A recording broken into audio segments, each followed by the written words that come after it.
Together, let's embark on a scientific exploration of yoga, where you are the scientist, your heart is the laboratory, and you are the outcome. Namaste, sisters and brothers. Hearty welcome to Astha. Today we continue with consciousness, especially evolution of consciousness. So far we have covered how our mental activities, the role of the mind, the manas, how it contributes towards the evolution of consciousness. Secondly, we covered the aspects of intellect, buddhi, how intellect or buddhi plays its part in evolution of consciousness. Today, we'll take up the third aspect, ego, ahankar, how ego or ahankar is playing its vital role in whether or not the expansion of evolution of consciousness occurs. Ego is often seen as the bad guy by spiritual practitioners of all traditions, but ego is also essential for our evolution. It is the active function of the mind, the doing, thinking function, and we need it in every aspect of daily life, even to have craving to evolve. It gives us our identity. Then where have we gone wrong? Let's see. In Hindi, multiple phases of ahankar or ego are discussed. Swabhiman, Garv, and Ghamand are some of the examples of phases, rather various phases of ahankar or ego. If you say, I am Ganesh, brother of Kumaresh, the great violinist duo, imagine what happens to your consciousness when you are not what you are saying.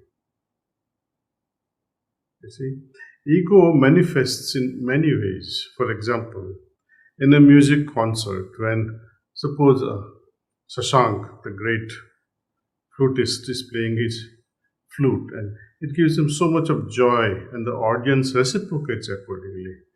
But as an artist, he will not be happy unless he surpasses his previous performances.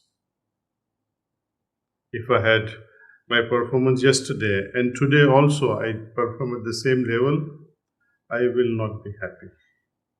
I like to surpass my yesterday's performance.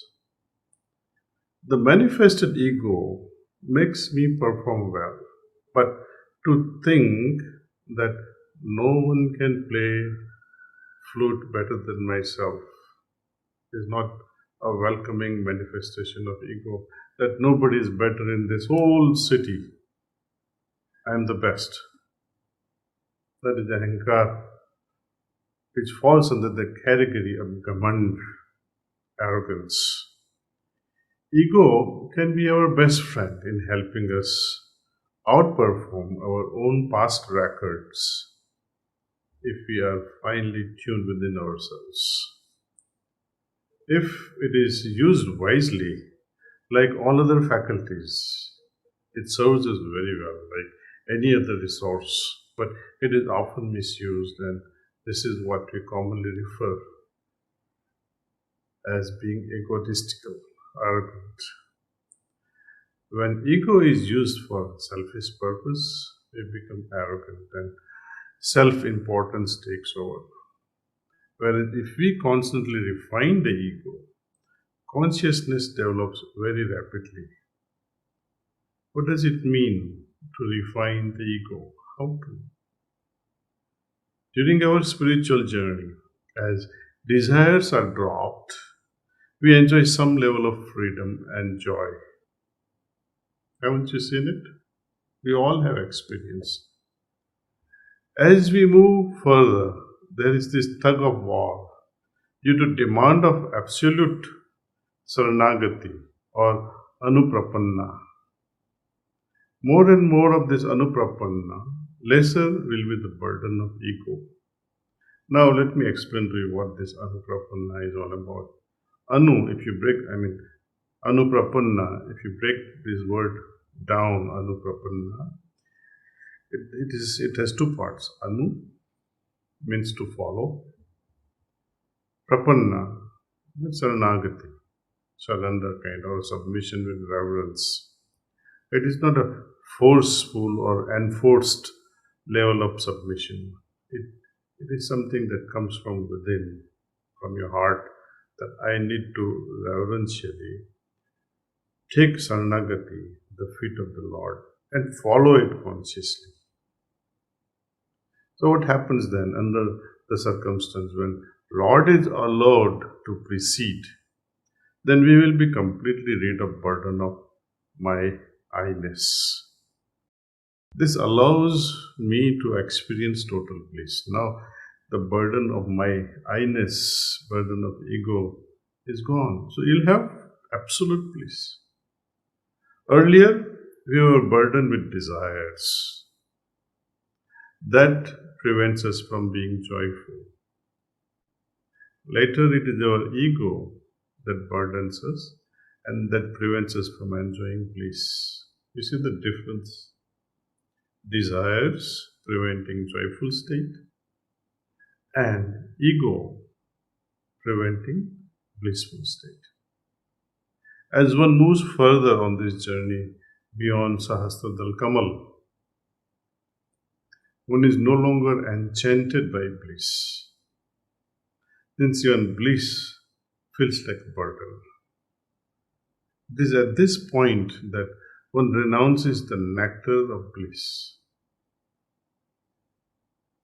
But often people, they are mesmerized by such Chit Anand state that one gets to experience while at this particular chakra, Sahasra Dal Kamal. It somehow feels that you have achieved. It epitomizes your journey, a blissful state. It is easier to renounce the thorny desires because it pains you. That how can I be still so low to be diseased by all these desires? But it's quite a different matter altogether when it comes to renouncing sweet nectar of bliss. But as one develops more and more reverence, more and more love towards the Lord, anuprapanna kicks in. And because of that, you seem to somehow sublimate your ego and it becomes a reality. All the sages of the world have valued this quality so highly that humility at any cost must be maintained. They insist that you must maintain this humility towards anyone we happen to be. My Guruji Maharaj, Pujya Babuji, a very nice way of conveying this concept. He would say, that there is nothing wrong in thinking yourself to be great. You know what he said? That there is nothing wrong in thinking yourself to be great. But always remember, the other person in front of you is greater. Nothing wrong in thinking yourself to be great, but always remember that the person in front of you is greater. In this way, we can keep our ego in check. By refining the ego and becoming more and more sublime, humble, consciousness will expand infinitely. To the extent I am more and more humble, to that extent expansion of consciousness will happen. And more arrogance kicks in my heart, where it becomes so heavy. Under the burden of this ego, I don't think consciousness, which is so refined, can expand at all. In fact, it will contract. And contraction of consciousness is also a problem. Imagine if A rock has the opportunity of becoming divine. And unfortunately, if human being with their selfish, greedy ideas, with their ego, allow their consciousness to contract, it will go towards that end, rocky and solid and cross and. Now, coming back to this idea of refinement of ego, we often wonder, how am I supposed to arrive at refined state of consciousness? By making use of ego. Heartfulness were practices, with pranahuti especially, when meditation, cleaning and prayer are prescribed. They will all lead us towards this experiential expansion of consciousness. Now, amazing things happen. In our next session, I would like to take how this consciousness and Panchabhutas are interrelated. How the Panchabhuta qualities, either they can help us expand or they can contract our levels of consciousness. So now let us all meditate. Those of you who have not been exposed to this meditation, just simply imagine that there is divine light is present in my heart, which is attracting my attention inward. And I'll be transmitting to you pranahuti from here. Welcome it with your open heart. Experience the effect of this pranahuti. We'll meditate for next 10-15 minutes. If you ever have questions regarding dhyana meditation, feel free to write to us. So we meditate now. Please start meditation.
That's all.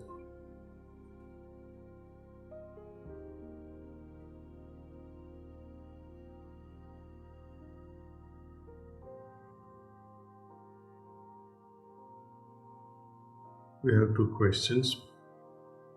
This question is from Shri from Indore. He asks, quote, "You spoke of sankalpa when you said, make a sankalpa and meditate. What is this sankalpa exactly? Do I have to keep coming back to it?"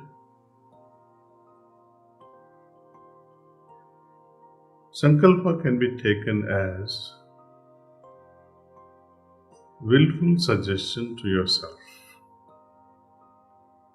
or a willful conscious prayer to Almighty that may this be so.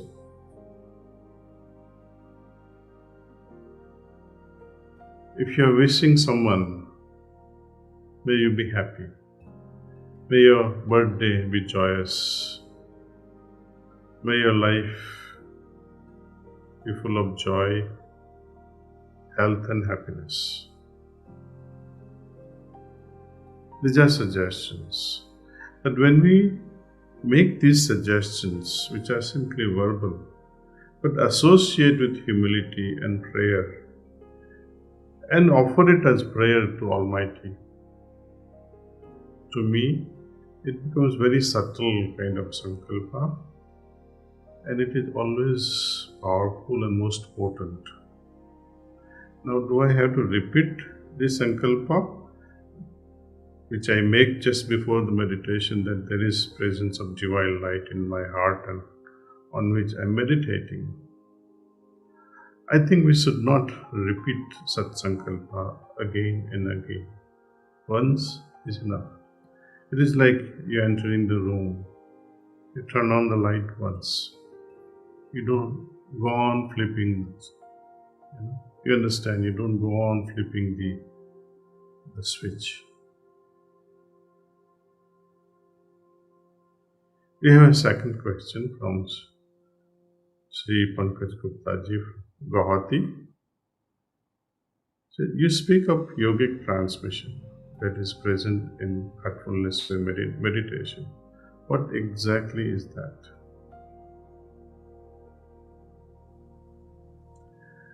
Pranahuti, it is all about pranasya prana. Let me explain to you what this pranasya prana means. Just as our physical body requires nourishment, balanced diet, food, from this Annamaya kosha is supported. Likewise, Manomaya, Vijnanmaya, and Pranamaya kosha are supported through various exercises, mental exercises, also through pranayama. But how are we supposed to support our causal body, the Atman, our soul? How do we nourish that? It is through this pranasya prana that nourishes our prana, our soul. Guide of capable order, a yogi of a very high order, they are able to do this transmission of pranahuti. Ordinary individual, if he tries to transmit this prana, he will go on repeating oneself. But a person who is connected with infinity, with the source, it's easier for them. In short, it is this pranasya prana, pranahuti, that enriches our soul and helps us go further into consciousness. It helps us dive deeper into our consciousness. It brings about a state of samadhi faster. It is like when you cannot walk on your own, when you are so disabled, you take a wheelchair or someone's help. Pranahuti is something like that, which carries our consciousness towards the divine. Thank you. Nice question. I would like to thank Pujya Swami Swarupananda, head of Chandra Mission, Dr. Acharya Vishwas Mandalik of Yoga Vidya Dham, and Dr. Srinath of SVYASA Yoga University, USA. Also, thanking for his participation Dr. Bhushan Patwardhan, National Research Professor, Ministry of AYUSH, and ex-Vice Chairman of UGC, India. Thanks once again.